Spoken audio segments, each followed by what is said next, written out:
England, and I call him member for New England. Well, thank you very much, Mr Deputy Speaker. Mr Deputy Speaker, one of the greatest infrastructure projects this nation could undertake to grow its economic base and to assist us in the future in dealing with such things as $1.7 trillion in debt would be the Bradfield Scheme. Now, there are a myriad of suggestions about how we'd go about that, but it should be undertaken.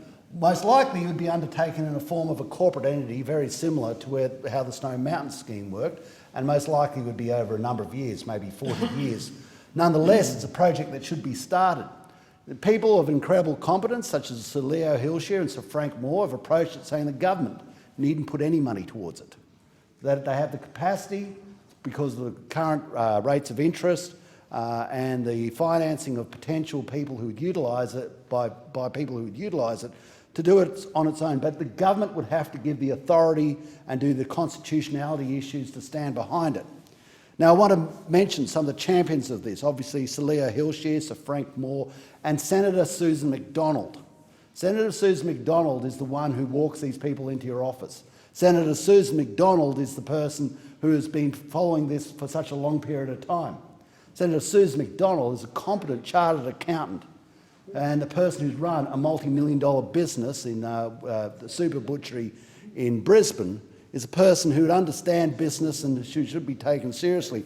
Now, if we look at it, probably one of the key ones is the Burdekin, which goes from behind Tully, goes down and then heads back to the sea, sweeping up all the water at air. There are other issues, other dams and rivers that could be used, the Barron, the Burdekin, Daintree, Herbert, Johnson, Mulgrave, Pioneer, Proserpine and Tully.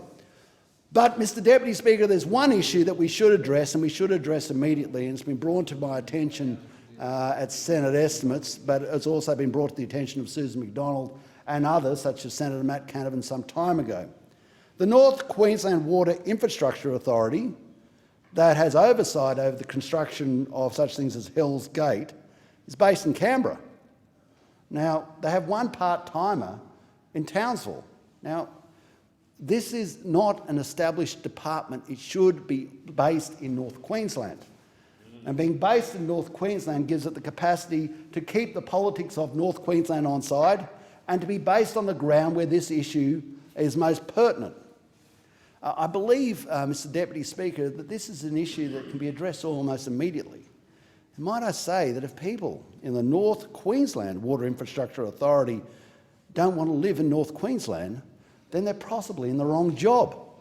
Now, we have a great record of decentralisation in the National Party. It continues to be a policy, and this is a part of that policy which should be addressed immediately.